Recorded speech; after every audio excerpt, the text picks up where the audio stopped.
Magandang gabi po sa inyong lahat. Kanina konti lang Ngayon dumami. Are you all member of Pag-ibig sa Diyos? No. I ask because I want to put into context what I'll be saying tonight. I was tasked to talk about Christian spirituality. I will talk about it in general. Then I will talk about spirituality in the context of Lent. It's 7:07, so I have to leave before 8:07. So you have time on your own.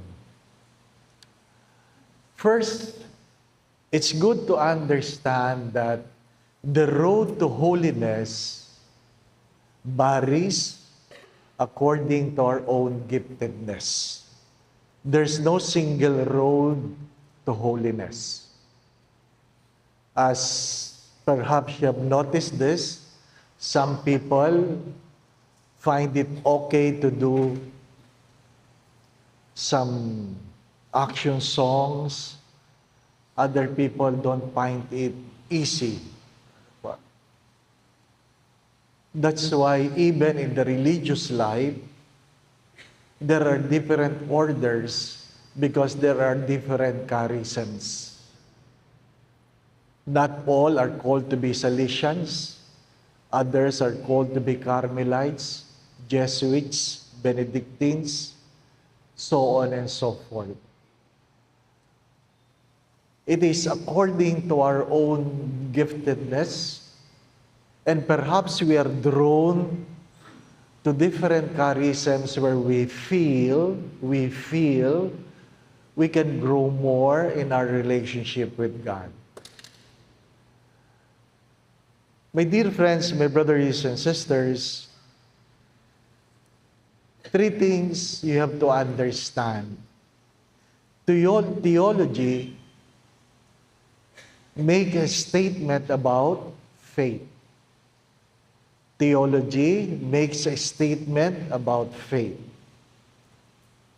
Philosophy makes a statement about human condition.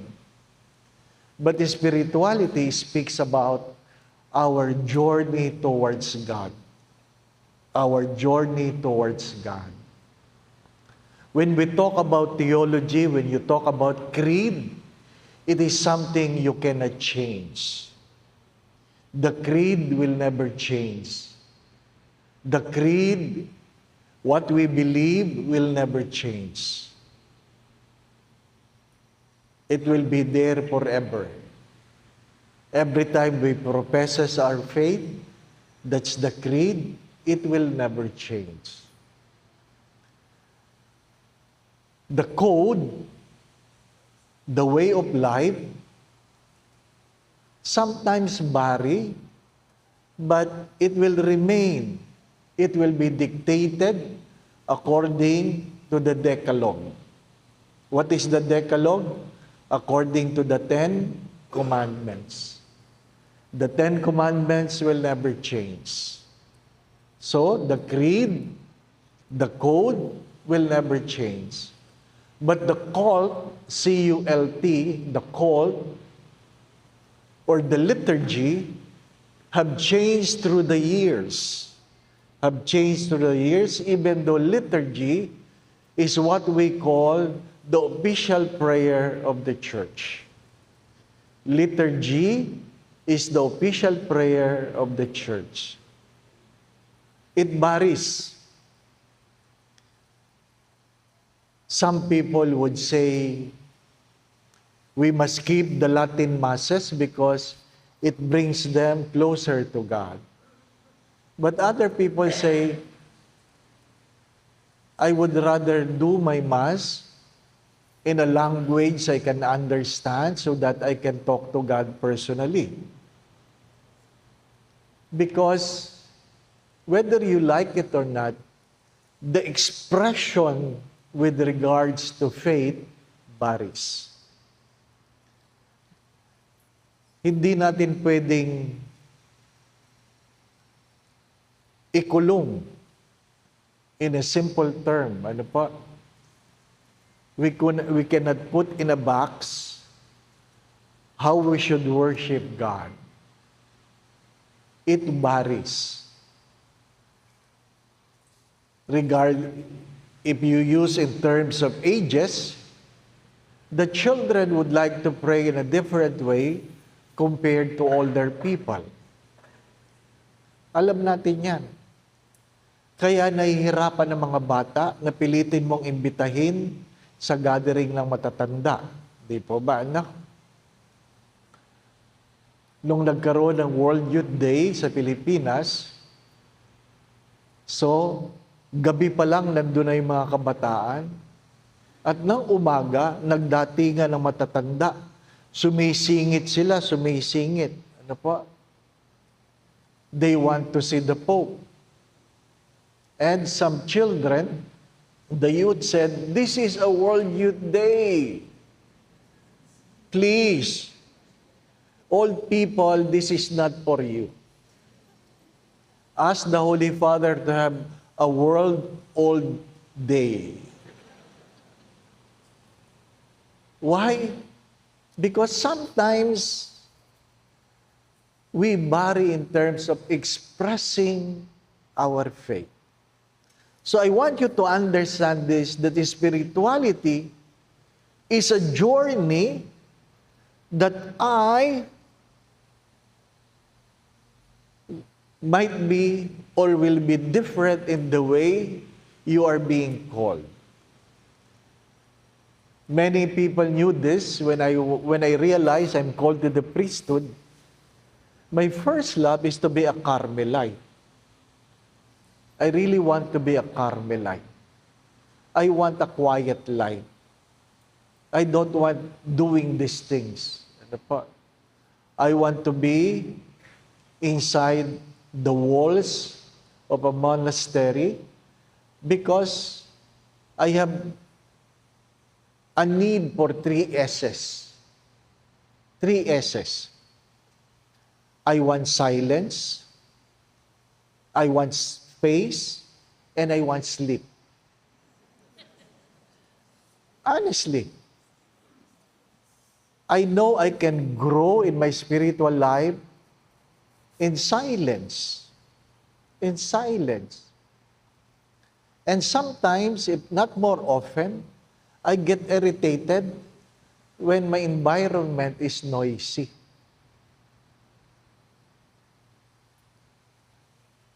I want silence. And to have silence, you need space. Not necessary physical space, but space. Give me some space. Give me some space. I don't answer calls. I don't take calls. So, it's a way of keeping my space. And I want my sleep. I want my sleep. That's why even my pets must have the 3 things. I have an English bulldog that needs 16 hours of sleep. So, magkatabi kami. Di po ba, ano? Ayaw niya ng maingay. Pag may maingay sa seminaryo, nagagalit siya. Ano po? Monastic kami dalawa. Ano po? It's good to us. Where do you think God is calling you? In what way do you think God is calling you? In what way you think you are called by God so that you can be holy and you can deepen your relationship with God? Sometimes we admire people who are pious. Sino ba yung mga pious? Yung mga halos hindi makapatay ng lamok. Tahimik. Di po ba, no? Talagang they live according to rites and rituals. They know, kumpleto sila, alam nila yan, when to kneel, when to stand. Alam nila yung mga prayers. But it's a way for them to achieve a certain level of holiness. But it doesn't mean a pious person is a spiritual person. Hindi naman. Di po ba, anak? Alam natin yun. Pagkamisan, yung mga taong simbahan, sorry for the words, sila yung mga malulutong magmura. Di po ba, anak? Yung mga taong simbahan, pagkamisan, sorry for the words again, sila yung ugat ng tsismisan. Ano po? Kaya nga nakakatakot yung iba sa kanila. Hindi po ba, anak? Sila yung nagsasabing, alam mo, sa atin lang ito. Yung mga salitang yon, ano po, na feeling mo kayo lang nakakaalam, alam pala ng buong bayan. Di po ba, anak? So, we don't want to judge. But, you cannot but admire pious people. Quiet, who dress differently, who praise differently. Ganyan ang mga pious people. Now, there are people who are religious. Religious. They are not necessarily pious, but they are religious. They involve themselves with so many activities. Magsabi kayo, nandun sila lahat. Ano po? Yan yung mga lahat ng asosasyon sa simbahan, members sila. Meron silang uniforme sa lahat ng asosasyon. Ano po? Sa isang parokya, meron akong ganyan. At nalaman ko dahil nung tininan ko yung souvenir program, nung litrato ng ganitong grupo, nandun siya. Litrato ng ganitong grupo, nandun siya. Litrato ng ganitong grupo, nandun siya. Parang yun ang kanyang, hindi ko alam kung pangarap o adhikain sa buhay. Para matigil ang kanyang kalokohan, sabi ko, sa prosesyon, isusuot ninyo ang inyong uniforme. Nahirapan siya. Sabi niya, paano ko, Father? Bakit? Ano problema mo? Kuno, di ko alam. Ano po? Ay, Father, member ako ng ganito, ng ganyan, ng ganyan. Sabi ko, walang problema yan. You bring all your uniforms, in every corner, you change. Because we feel we are better by being religious. Di po ba, anak? May mga taong ganon. May mga taong ganon. Lahat gusto sila kasali. Ano pa? But the spiritual can be pious, can be religious, but they know what is in their hearts. A spiritual person is ruled, number one, by his relationship with God. There is nothing more important than his or her relationship with God.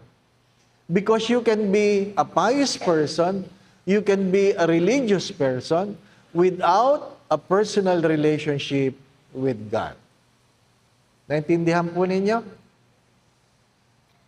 Pwede kang magaling mag-lead, prayer leader, magsabi kayo, pero pwedeng walang relasyon sa Diyos.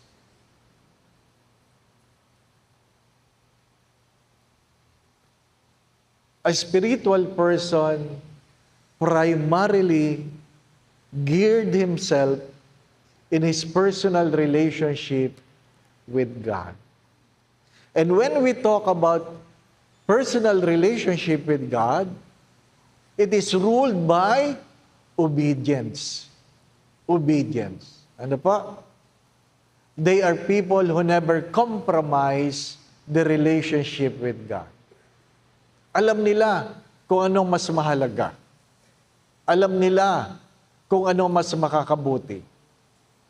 Again, spiritual person is someone who has a personal relationship with God. Pwedeng wala siyang membership, pwedeng hindi siya pious in the eyes of people, but he has a personal relationship with God. His life is ruled by obedience. Obedience in following the tenets of our faith. Then, because of the relationship, it is important to him that he has a personal prayer time. A personal prayer time. What we are doing now is what we call a public worship. When you go to Mass, it's a public worship. If you attend Black Rosary, it's a public worship. But personal prayer time is something you do alone. It is something you do in secret, if you remember that. You close your door and you pray in secret. Saint Ignatius of Loyola would give a simple formula for prayer. Sabi niya, 15 minutes is enough. Is enough. 15 minutes. As long it is regular, as long it is consistent, 15 minutes. 6 steps in Saint Ignatius' prayer is you begin your day, your prayer, by asking the Lord for the grace of understanding. Asking the Lord for the grace of understanding. Mainit ang ulo mo kasi marami kang hindi naintindihan. Nagagalit ka kasi hindi mo naintindihan. Nahihirapan ka sumunod kasi hindi mo naintindihan. You begin with the grace of understanding. You sit down.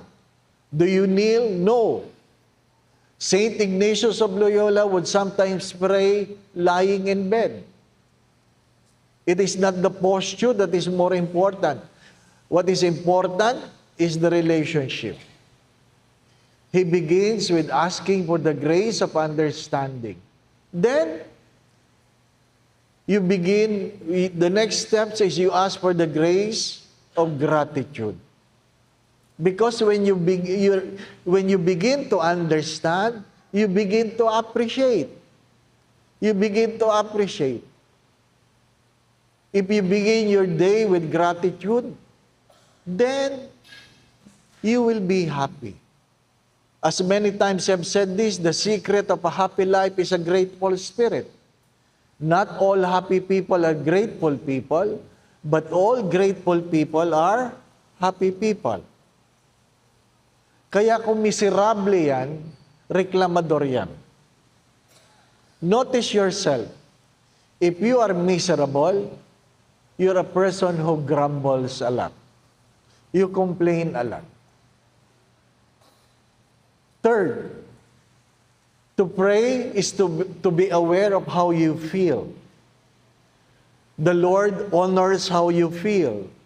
There are times you feel cranky, and God will stand before you. There are times you're sleepy, God will stand before you. In the seminary, I was taught, in the times that we are so tired, my spiritual director would encourage me to spend a holy hour, an hour before the Blessed Sacrament, just telling the Lord, I'm tired. Lord, I'm tired. Allow me to rest. And God will give me an hour to rest. Oh, di may holy hour ka, di po ba ano? Ang tawag namin doon ay wasting time before God. Why do you waste time? Because we always look at productivity in terms of what we have done. Palaging, anong ginawa mo? Anong ginawa mo? Hindi palaging productive. Sometimes, for Saint Ignatius, to pray is to simply waste time. If you are in love, you are willing to waste time. Di po ba, no? Yung mga in love, hindi kailangan mag-usap. Hindi kailangan may ginagawa. Naalala ko, siguro kayo din, di po ba, no? Isa lang ang kapatid namin babae, bunso. At sinasabihan namin, doon sa nanliligaw, dapat 10 o'clock, soli mo na yan, ha? Oh. Ay, kainitan ng date yun, di po ba, no? Galit na galit yun. Galit. Darating yung kapatid namin, alas 10, sira ang mukha. Ano po? Anong gagawin niya? Ang kauna-unahan niyang gagawin pagdating, tatawagan niya yung kanyang boyfriend. Nandun. Nanonood kami ng TV. Nandun. Walang imikan. Wala. Ganyan ang in love. Walang imikan. Puro ano po, ano. Di ba, ano? Naalala niya yan? Oo. Ni ayaw mong kumain. Kasi ang mahalaga sa iyo, magkasama kayo, di po ba, ano? Ha? Kaya pag hindi ka na in love, mapapansin mo, ang lakas kumain ng asawa mo. Dinadaan sa kain yung frustration, di po ba, ano? But if you are in love, you simply sit. You waste time together. You waste time together. You know how you feel. You know how you feel. And the fourth step is to talk to the Lord one of your feelings. Sasabihin mo, Lord, today I'm miserable. Then you tell God why you are miserable. And God will listen to you. God will listen to you. Prayer is not a self-centered monologue, but a God-centered dialogue. Keep that in mind. Prayer is not a self-centered monologue, but a God-centered dialogue. When we say a God-centered dialogue, there is a time for you to talk, and there's a time for you to listen. There's a time for God to talk, and there's a time for God to listen. Understanding, gratitude, being aware of your feelings, talk one of your feelings, then whatever, how you feel, you decide. You decide. You decide on what God wants you to do, regardless of how you feel. My dear friends, I always say this, don't commit the mistakes of doing the right thing, and yet it is not what God wants you to do. This is our common mistake. We are so busy doing the good things without asking God, is this what you want me to do? Seldom people who praise ask the Lord, what do you want me to do? Paano mo nalaman, Father, na pinagpapari ka? Well, nagdasal ako. Pinagdasalan ko. Pero kung tatanungin kita, paano mo nalaman pinag-aasawa ka? Ilan nagsabi sa inyong nagdasal kayo? Di po ba, ano? Hindi. Na-in love kayo. Naiwan kayo doon sa emotions. Without asking, is this what God wants me to do? And because of that, pag dumating ang hirap ng buhay, ang Diyos tahimik lang. Na nagre-reklamo ka, Lord, ba't ganito ang asawa ko? Sasabihin ni Lord, ano ngayon? Hindi ko naman sinabing mag-asawa ka. Di po ba? Ano? Meron bang nakaalam na pinag-aasawa ng Diyos? Di po ba? Ano? The late Jaime Cardinal Sin is a concrete example of how God works.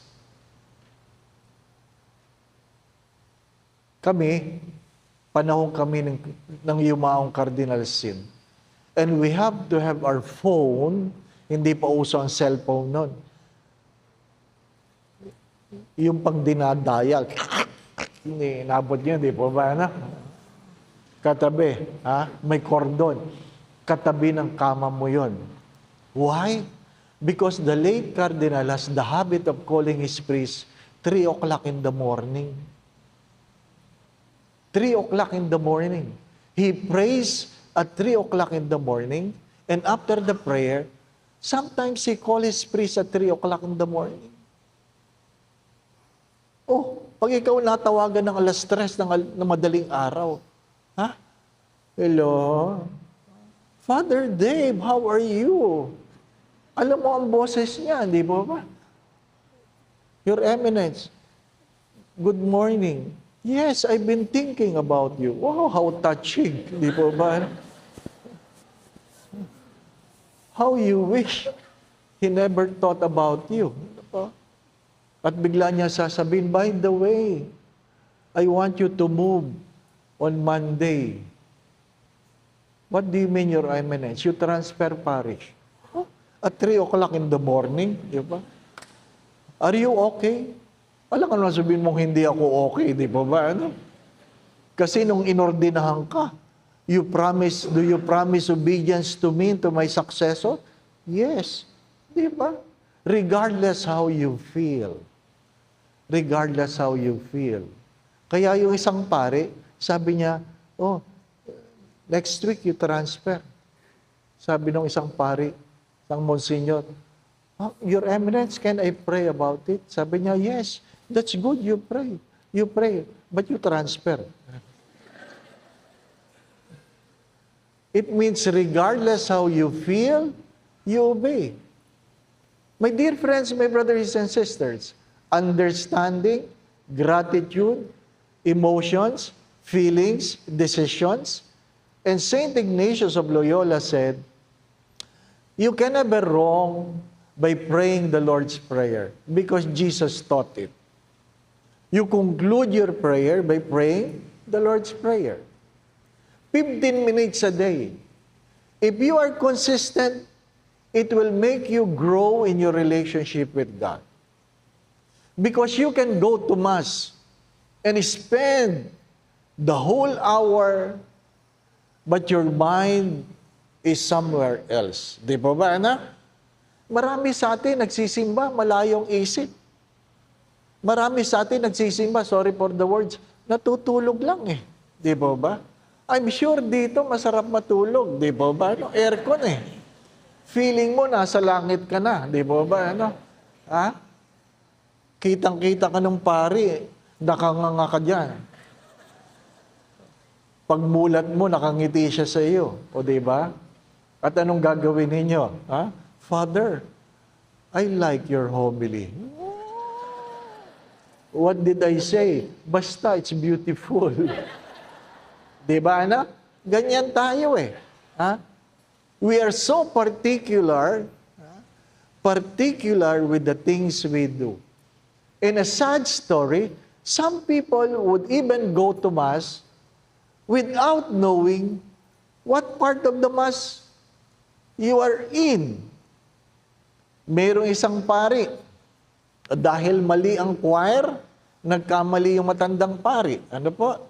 Instead of singing Santo, nakanta niya Cordero. Ano po? Alam niya naman yun, di po ba? Ano? After the preface, and with all the angels and saints, we proclaim, oh, Santo, Santo. Ang kinanta, Cordero ng Diyos. Oh, o di kinanta. Pagkatapos ng Cordero, lumuhod si Father. Sabi niya, behold the Lamb of God. Behold Him who takes away the sins of the world. Happy are you who are invited to receive Him.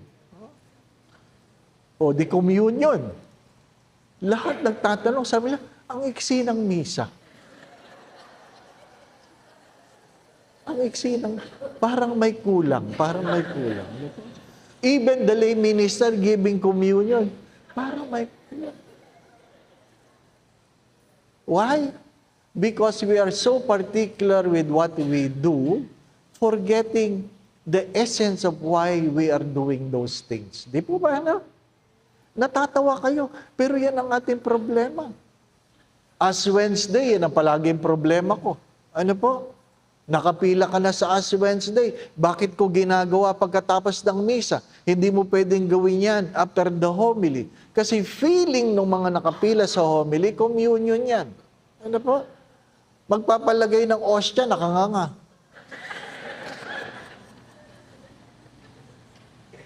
Kaya sinasabi ko, saan mo gusto? Noo o dila? Di ba?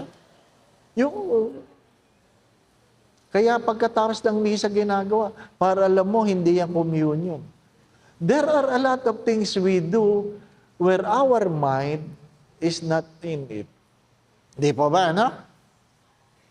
How can you grow in spirituality if you are not concentrated with what you do? A simple formula. Again, brothers and sisters, the center of the relationship is God, obedience, prayer. Take note, prayer. And some of the people who grows spiritually embrace ascetic life, asceticism. Others would leave their family, their job. The monks will stay in the mountain, in the cave. Asceticism. You do things that is not common. You believe that is what is God asking you to do. That's the way for them to grow in spirituality. What I would say is, they are trying to be free from so that they can be free for. Free from so that they can be free for. You can never be spiritually mature if you cannot be free from so that you can be free for God. What hinders you to be free for God? Ano yung mga bagay na yon? Ano yung mga bagay na yon? The ascetic people understand that they cannot be free for God if they continue their work. Hindi naman yan ang panawagan ng lahat. Di po ba, no? But there are people who abandon. There are great basketball players who abandon being a player so that they can become a priest. They want to be free from so that they can be free for. Ay, hindi naman pwede yung, I want to be free from my wife so that I can be free for God. That's a baloney. Ano po? Yan, pagtakas yan talaga. Yan, maliwanag yan. Alam ng Diyos, tinatakasan mo asawa mo. Di po ba? No? You must be free from. After asceticism, sometimes you embrace mortification. Mortification is a way of dying to oneself. A way of dying to oneself. In what way? Not all people are called to do that. Nung nag-iimbestiga ako sa Carmelite, when I was trying to investigate the life of the Carmelites, I was given this scapular na malaki, na pag sinuot mo, ang kati-kati. Ang kati-kati. Talagang, it's so discomforting that everything, your mind, will just focus on the irritation of your skin. That's a mortification. To discomfort. Why? Because sometimes God comforts the afflicted and He afflicts the comfortable. Sometimes God comforts the afflicted and afflicts the comfortable. Pag masyado ka ng komportable, baka wala na ang Diyos. Di po ba, no? Baka wala na ang Diyos. Pag masyado kang masaya, baka wala na ang Diyos. Di po ba, ano? Pag masyado na magaan ang buhay, baka wala ka na. Wala na ang Diyos. Those are simple ways on how we can grow in our relationship with God. You try to examine it. You try to examine it. Saint Ignatius of Loyola would even say, you practice that daily. You practice that daily. How do you do that? You imagine yourself every night standing before the judgment of God. You practice it. Palagi kong kinukwento ito. Kasi yung aking yumawang spiritual director, si Father Ben, one time, wala siya sa breakfast, nang pinuntahan ko, bihis na bihis, kompleto talaga. Kompleto. Naka-long sleeve, naka-Roman collar, naka-vest, naka-suit, black pants, socks. So I asked him, saan ang lakad nyo? Sabi niya, wala. Oy, ba't kayo bihis na bihis? Sabi niya, kagabi. Nahirapan akong huminga. O ano ngayon? Nagbihis na ako. Para decente pag nakita nyo. Di ba ba? Ano? Di ba maganda yon? Yung nakitang decente. Oh, patay, decente. Di ba ba? Ano? Maganda yon. At least ikaw nang pumili ng damit na isusuot mo, di ba ba, ano? Ha? Kaysa naman sa nakita ka sa CR, nakatiwangwang, di ba ba, ano? Hubad, ha? Yung isang pari dati, nakita ng madre sa CR, patay. Ano po? Doon nag-collapse. Sabi niya, ay! Di ba? You do not know how God will call you. Are you ready? I do not know. I do not know. But it's good to be prepared. Di po ba, no? It's good to be prepared. A good friend passed away, 2 years younger than me. My brother passed away, 2 years older than me. Ano ba talaga, Lord? Younger, older? Di po ba, no? Ha? I'm 64. Feeling ko, panahon ko na. Di ba ba, ano? Pero yung mga mukha nyo, feeling ko, panahon nyo na rin. Di ba? Di ba? Why it's important to talk about it? Because whether you like it or not, our goal is to be eternally with God. To be eternally with God. My dear friends, my brothers and sisters, to be eternally with God doesn't mean you feel good while you're here on earth. Di ba? Palagi ko yan tinatanong. Mananabi ako. Does it mean member of pag-ibig sa Diyos assures you of heaven? Oy, ba't nandito ka? Di ba, no? Yan ang palaging tanong. Yan ang palaging tanong. Ito ba ay magdadala sa akin sa Diyos? Simple questions. Sometimes, we do a lot of things we do not like because we simply please people who invited us to be here. Sorry for the words. Di ba? Hello? Ang katotohanan ng maraming membro ng isang organisasyon ay pinipilit nila ang kanilang mga sariling maging kaanib, hindi dahil gusto nilang ginagawa, kundi ayaw lang nilang magsabi ng hindi sa nag-imbita. Di po ba? Ay, aminin ninyo.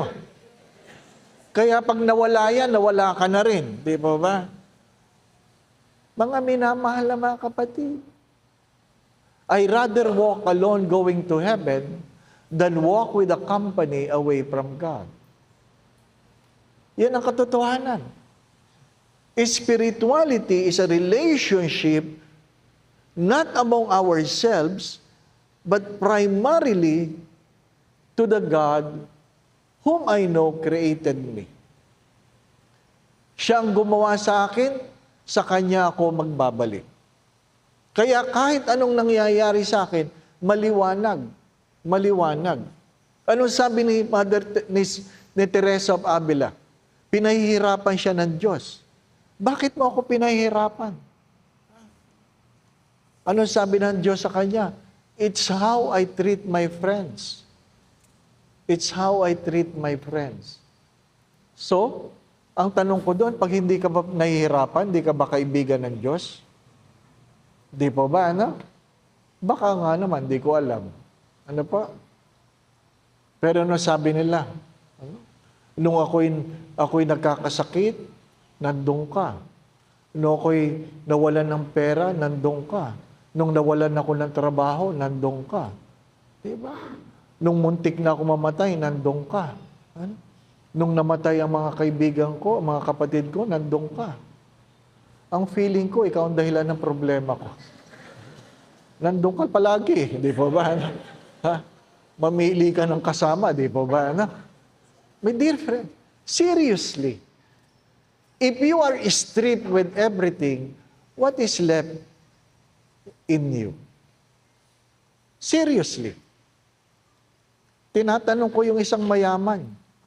Sabi ko, if God will strip you with your money, with your position, with your wealth, with what you have, what is left with you? And suddenly he cried and said, I have nothing. I have nothing. That's why, in this season of Lent, I invite people to take time to pray before God naked. Of course, alone. Alone in your private room. Pray to God naked.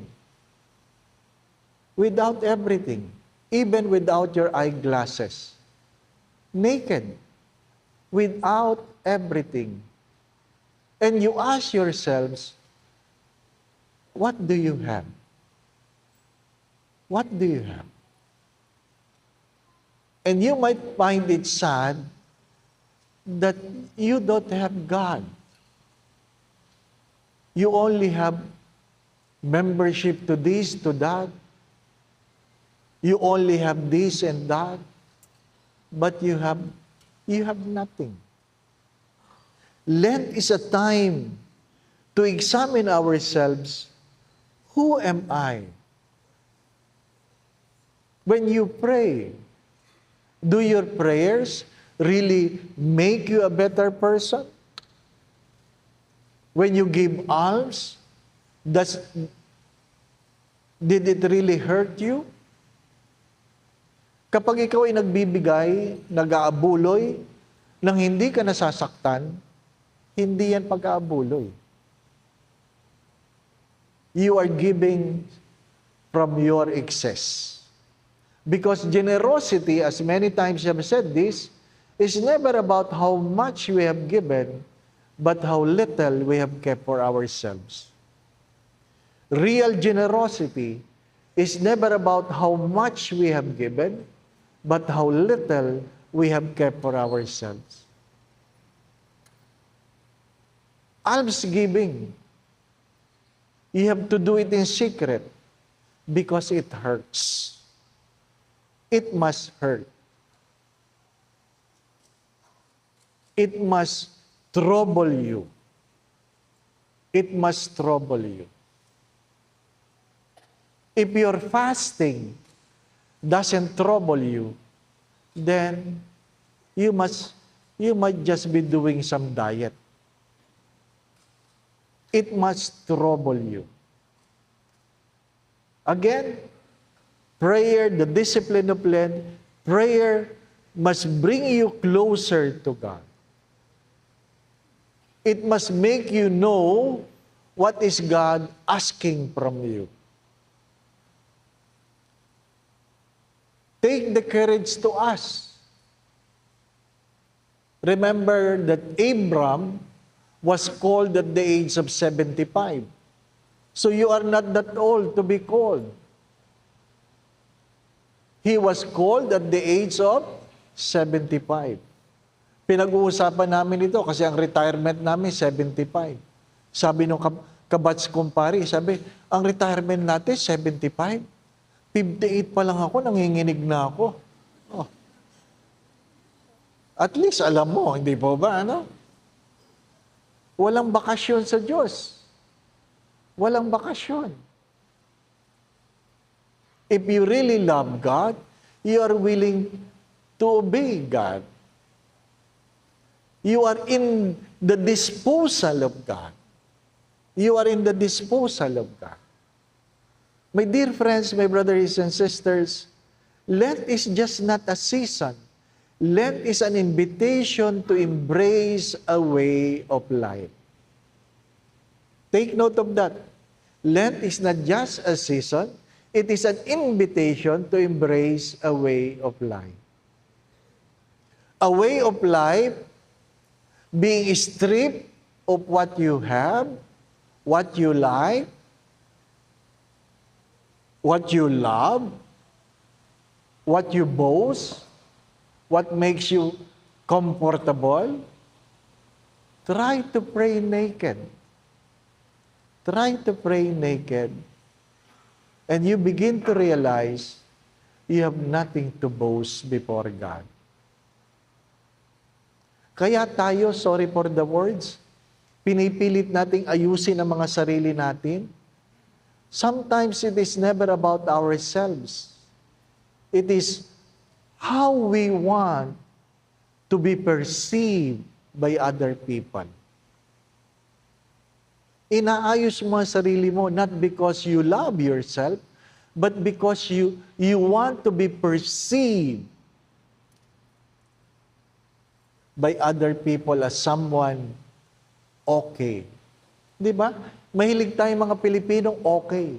Kumusta ka? Okay ako. Okay ka ba talaga? Nag-anoint ako. Ang dami na nakasabit. Sabi ko, kumusta ho kayo? Okay lang ko, Father. Hindi ka okay. Naghihingalo ka na. Saka lang umiyak.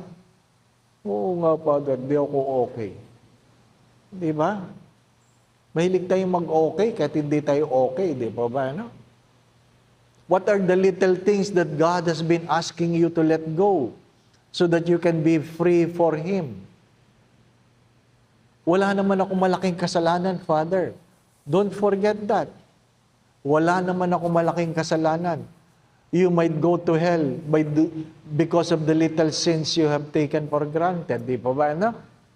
Nakapila ka sa impyerno. Mahaba ang pila sa impyerno. Mahaba. Ano pa?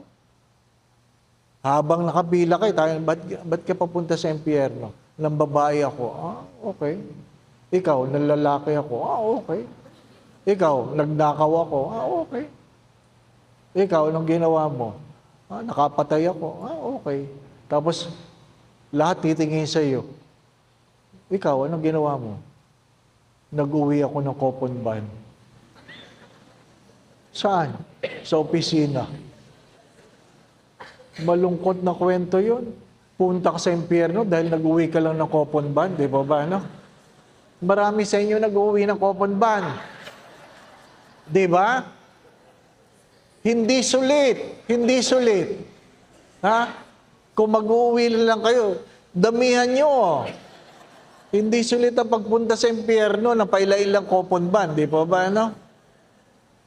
Mga minamahal mga kapatid, because we think we'll go to hell by doing big sinful things. We go to hell like the rich man neglecting his neighbor. Diba? Do not forget the Gospel of Matthew. What is the Gospel of Matthew? That only those who has given food to the hungry, drink to the thirsty, clothe the naked, welcome a stranger, visit the sick, visit those who are in prison, and bury the dead, will go to heaven. Sorry for the words. Hindi nakalagay doon. Faithful in the prayer meeting. Who can dance well? Who can sing well? Di po ba, ano? Hindi. My dear friends, my brothers and sisters, do not forget the corporal works of mercy.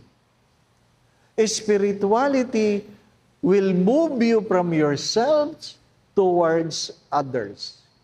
That's why the words of Mother Teresa of Calcutta have said this. We are not called to do great things. We are called to do ordinary things with great love. It is the same words of Saint Teresa of Lisieux. Do little things with great love. Do little things. What I like about the Carmel is that being a Carmel is we belong to the same garden, even though we differ in terms of variety of flowers. Same garden with different flowers. Di ba? Yung iba sa inyo, rosas. Yung iba, kalatsutsi. Di ba ba? Ano? Hindi tayo pare-parehas. We will not be judged equally, whether you like it or not. We will not be judged equally. As the gospel have said, those who were given more will be asked for more. Those who were given less will be accountable for less. Hindi po ba, ano? To whom much is given, much is required. To whom more is given, more is required. Even though I use those words to console myself, when sometimes work is so difficult, the responsibility is so great, I used to say, Lord, sobra naman ito, ang dami naman ito. Ha? Ganun ba karami ang biyaya na binigay mo sa akin na ganito kalaking hinihingi mo? Di ba? At least I express how I feel. But now, pag malaking responsibilidad, sinasabi ko lang, to whom much is required, much will also be given. O, di ba? Very consoling. A good friend, a bishop, during the times of difficulties, when parishes would ask, when parish priests would ask, can I be transferred? Ang palaging assignment ko, before, iniiwanan yung mga iniwang parokya ng mga pari dahil nahihirapan sila. Sabi ko, bakit ako nilalagay mo dyan? Ang sagot niya sa akin, kasi magkaibigan tayo. Ano ba naman yan? Parang hindi ka magandang kaibigan, di ba? At tapos sasabihin niya, tanggapin mo na para ikaw na lang maghirap. Oh, kailangan ako maghirap? Di po ba? Ha? But whether you like it or not, if you grow spiritually, you embrace even those things. Even those things. Di po ba, ano? Sabi nga, nung pumasok daw ang Diyos sa isang lugar. Sabi, I want men. Who are the men among you? Taas daw ang kamay. Tapos sabi niya, let's carry this piano. Hindi po ako. Di ba, no? Pag mabigat, di na. Di po ba, no? Pag mahirap, di na. Ha? Hindi na. Kasi, we want to receive, but we limit ourselves. As I always say this, don't limit God according to your limitations. Don't limit God according to your limitations. I hope you're getting the point because it's already 8:01. Maliwanag po ba? Maliwanag, ano po? Ha? If you meet God tonight, I hope you know how to answer the question, di po ba? Ano? Practice lang ba? Practice. Ano? Magbihis ka mamayang gabi, magbihis ka. Ha? Practice lang. Magbihis ka. Kung wala ang asawa mo dito, gulatin mo mamaya. Anong ginagawa mo? Practice, practice. Baka kunin ako ni Lord, di ba? No? Tapos halikan mo asawa mo, sabi mo, do not forget, I love you so much. And I have forgiven all your sins. Di ba? You embrace your spouse so tight that he will really remember you. Maiyak yun. Sabi, talagang nararamdaman mo, kukunin ka ng Lord mamaya. Sabi mo, hindi ako, ikaw. Di ba, ano? Magbibihis din yun. Magbibihis, di ba ba? Because you do not know. My dear friends, some of us always believe we have the luxury of time. We don't have the luxury of time. When I had my stroke, everything was normal. I even had my blood test before that. And the doctor was even saying, you're healthy. O, diba? Sometimes the words of the doctor are so powerful that when you're feeling something not good, pag sinabi niyang healthy ka, feeling mo healthy ka talaga. Di ba ba? Ano? O na-stroke ako in a normal day. Mass in the morning, wedding at 3 o'clock, driving at 5 o'clock. At 5:15, I had my stroke. Completely paralyzed. Completely paralyzed. I can only talk and I can only hear. The rest, completely paralyzed. Can you imagine? Ganon kabilis?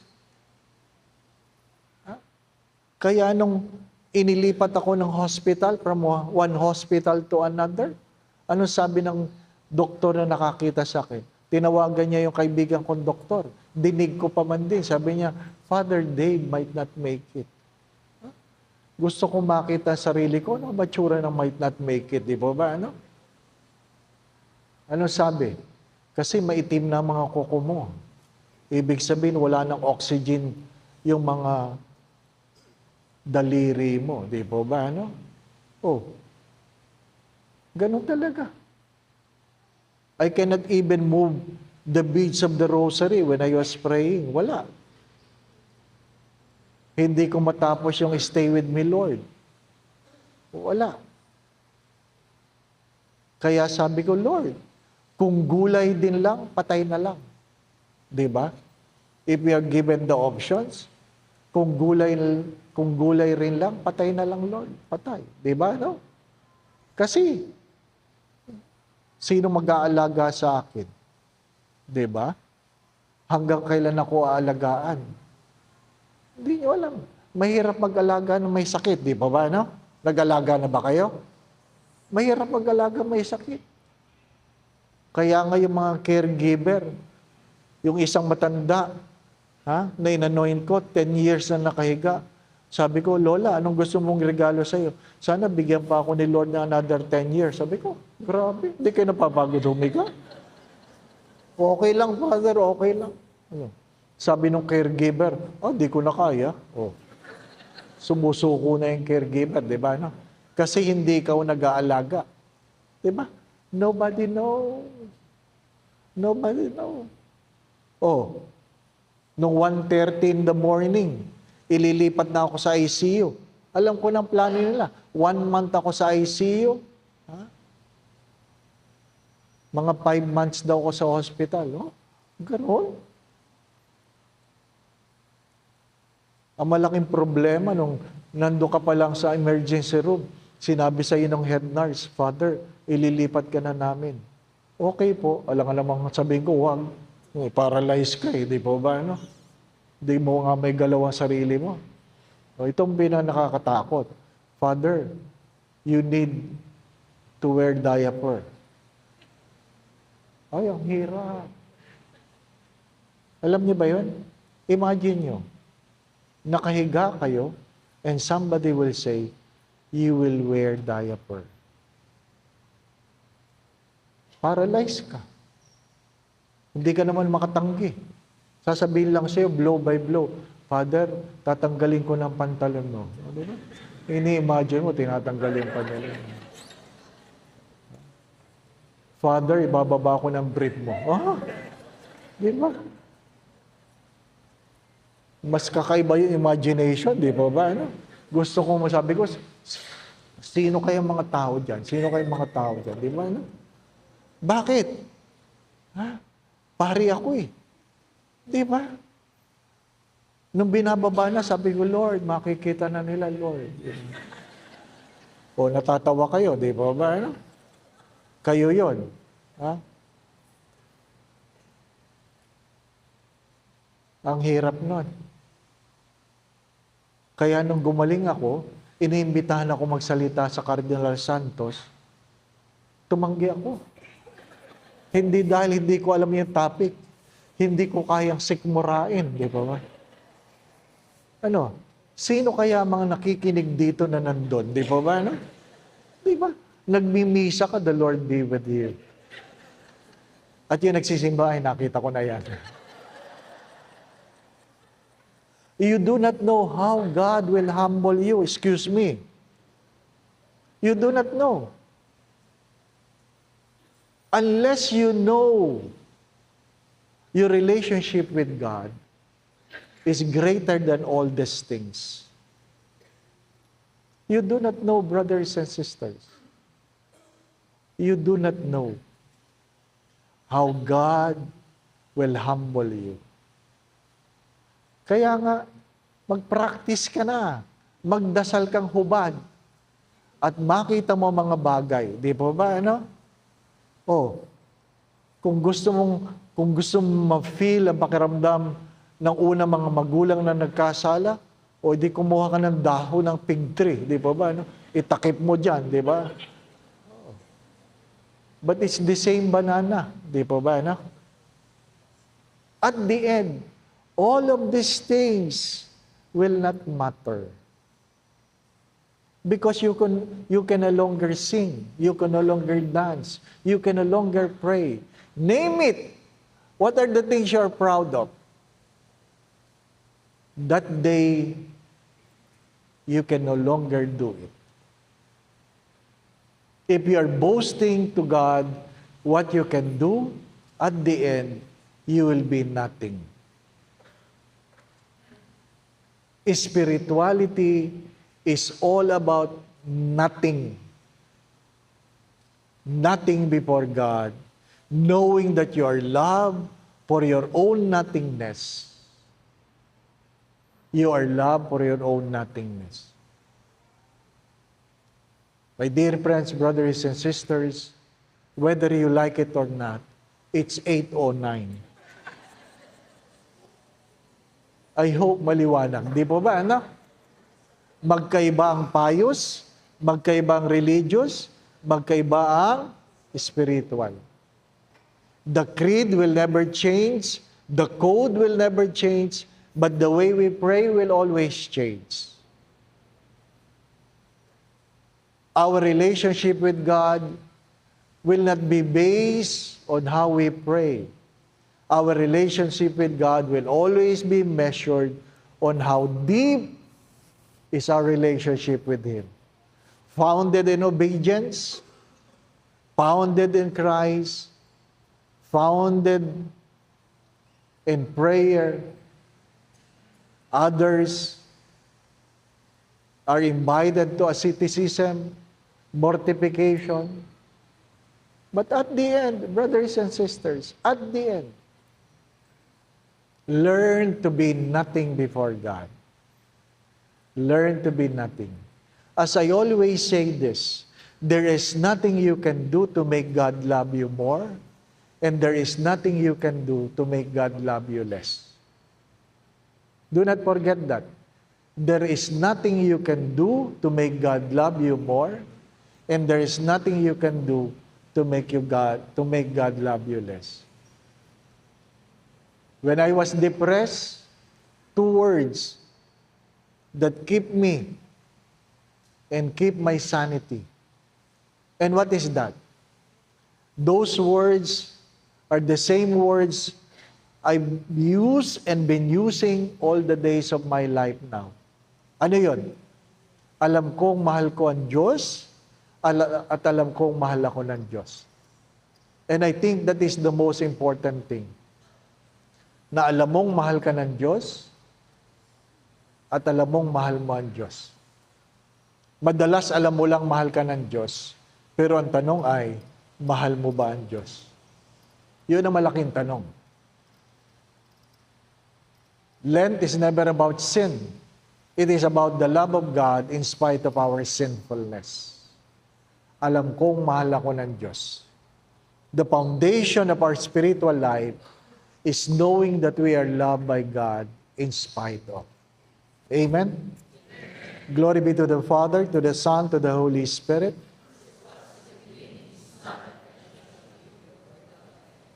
In the name of the Father, the Son, and the Holy Spirit. Maraming salamat po. Magandang gabi po.